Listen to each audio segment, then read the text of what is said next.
चिड़िया का धनतेरस। दिवाली का समय था।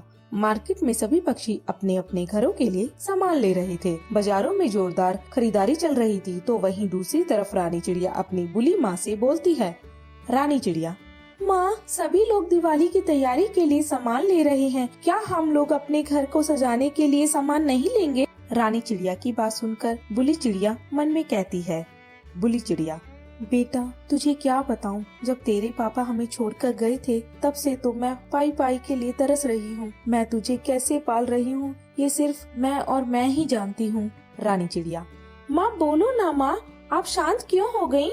बुली चिड़िया: हाँ बेटा, हम भी दिवाली मनाएंगे, लेकिन अभी मेरा काम कहीं चल नहीं रहा, इसलिए हम लोग दिवाली पर सामान नहीं ले रहे हैं।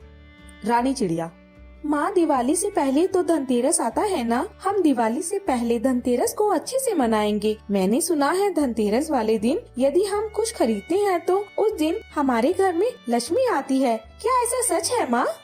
बुली चिड़िया: हाँ बेटा, बिल्कुल सच है, और तू देखना, हम दिवाली मनाए ना मनाए लेकिन धनतेरस जरूर मनाएंगे। रानी चिड़िया: क्या माँ, कैसी बात करती हो? और आप ही सोचो, हम धनतेरस मनाएंगे तो उस दिन लक्ष्मी स्वयं ही हमारे घर में आएगी, और जब लक्ष्मी आएगी तो हमें किसी चीज की दिक्कत ही नहीं होगी ना, क्योंकि जब लक्ष्मी माता खुद हमारे घर में आ जाएंगी तो दिवाली भी हम अच्छे से मना लेंगे। रानी चिड़िया की मासूमियत भरी बातें सुनकर उसकी माँ की आंखें भर आती हैं और अपनी आंखों में आंसू लिए वह उड़ जाती है। रानी चिड़िया की माँ उड़ रही थी, तभी उसके जहन में एक ख्याल आता है और वह खुद से बोलती है। बुली चिड़िया: मेरी बेटी धनतेरस को लेकर कितनी आस लगाए बैठी है। उसको लगता है कि धनतेरस वाले दिन माँ लक्ष्मी स्वयं घर में आती है, लेकिन उसे कैसे समझाऊं कि लक्ष्मी आती नहीं बल्कि उन्हें लाया जाता है। इसलिए मैं मेरी बेटी के सपनों को साकार करने के लिए दूसरे के घर जाकर काम करूंगी, भले ही मुझे झाड़ू पोछा क्यों ना करना पड़े, भले ही मुझे लोगों के ताने क्यों ना सुनना पड़े, लेकिन मैं अपनी बच्ची के लिए काम जरूर करूंगी। बुली चिड़िया उड़ रही थी, तभी उसकी नजर एक शानदार घर पर जाती है और उस घर के बाहर एक बोर्ड लगा हुआ था कि उस घर के मकान मालिक को एक नौकर की जरूरत है। यह देख बुली चिड़िया उड़ते हुए उस मकान में जाती है और उस मकान मालिक से बोलती है।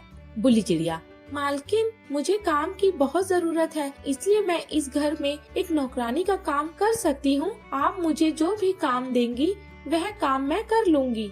मालकिन: ठीक है, आज से तुम मेरे घर में झाड़ू पोछा, खाना पीना सब करना, और हाँ, सफाई का अच्छे से ध्यान रखना, क्योंकि इस घर में मालिक को गंदगी जरा भी पसंद नहीं है। और वैसे भी तुम तो जानती हो दिवाली आ रही है, खासकर धनतेरस वाले दिन लक्ष्मी को अपने घर में वास करवाया जाता है, इसलिए मैं चाहती हूँ कि तुम घर की सफाई अच्छे से करो।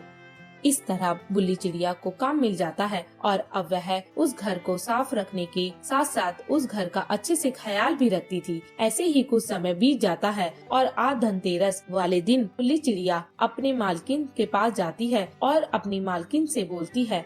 बुली चिड़िया: मालकिन, आज धनतेरस है और मेरी बेटी का मानना है कि आज के दिन हमारे घर में लक्ष्मी जी आती हैं, और अगर आज के दिन लक्ष्मी हमारे घर में वास करेंगी तो कल से दिवाली अपने आप बन जाएगी। लेकिन उसे कौन समझाए कि लक्ष्मी ऐसे नहीं आती बल्कि लक्ष्मी को लाया जाता है, इसलिए मैं आपसे कुछ पैसे मांगना चाहती हूँ, क्या आप मुझे कुछ पैसे दे सकती हैं?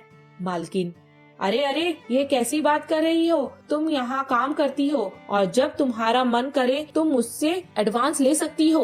और हाँ, मैं तुम्हारी रानी बिटिया के लिए कुछ कपड़े और पटाखे के साथ मिठाई अभी भिजवा दूंगी। तुम अपनी बेटी को कहना कि माँ लक्ष्मी हमारे घर में वास कर चुकी है, ठीक है? दोनों आपस में बात कर ही रहे थे, तभी वहाँ पर कालू कौआ आता है और बुली चिड़िया कालू कौआ को देखकर बिल्कुल हैरान रह जाती है। तो वहीं कालू कौआ भी उसको देखकर दंग रह जाता है और अपने मन में कहता है।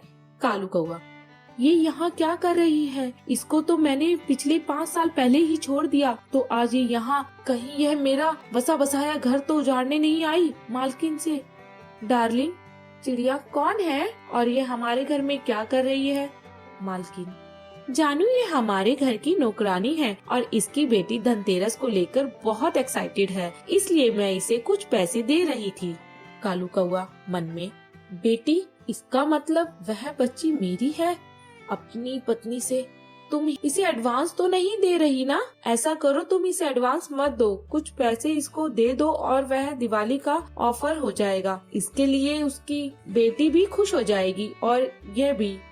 कालू कौवे की बात सुनकर बुल्ली चिड़िया की मालकिन उसको पैसे पटाके और उसकी बेटी के लिए कुछ कपड़े दे देती है और वह सब लेकर अपनी आंखों में आंसू लिए वहाँ से उड़ते हुए अपने घर आ जाती है और वहाँ सभी सामान अपनी बेटी को दे देती है। शाम को बुल्ली चिड़िया रानी के साथ धनतेरस वाले दिन कुछ बर्तन खरीद कर अपने घर में ले आती है। रानी चिड़िया तो बहुत खुश थी, लेकिन बुल्ली चिड़िया बहुत परेशान थी। उसको देखकर रानी चिड़िया अपनी माँ से बोलती है।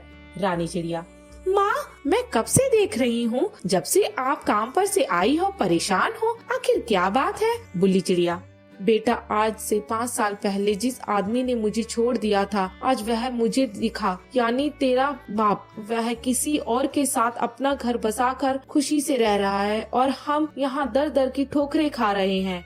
माँ बेटी आपस में बात कर ही रहे थे, तभी वहाँ पर कालू कौवा आ जाता है और उससे बोलता है। कालू कौवा: बुल्ली चिड़िया, मैंने तुम्हें धोखा नहीं दिया। आज से 5 साल पहले जब मैं बाहर काम करने गया था, तब मुझे खबर आई कि जंगल में भरमार बारिश हुई है और उस बारिश में सब कुछ तबाह हो गया। यहाँ तक कि मुझे यह भी सुनने को आया कि मेरी बच्ची और मेरी पत्नी यानी तुम भी अब इस दुनिया में नहीं रहे। मुझे नहीं पता था यहाँ क्या हो रहा है और मैंने शहर में दूसरी शादी कर ली। अब मैं अपनी पत्नी के साथ रहने लग गया हूँ, लेकिन मैं नहीं चाहता कि मेरे भविष्य में मेरे भूतकाल को लेकर कुछ भी गड़बड़ हो। इसलिए तुम चिंता मत करना, मैं तुम्हारा और अपनी बच्ची का खर्चा तुम्हें समय समय पर भिजवाता रहूंगा। इतना बोलकर कालू कौवा वहाँ से उड़ जाता है और अब रानी चिड़िया और बुल्ली चिड़िया की किस्मत में कालू कौवे का प्यार नहीं लिखा था और इसलिए वह दोनों अब अकेली ही रहने लगती हैं।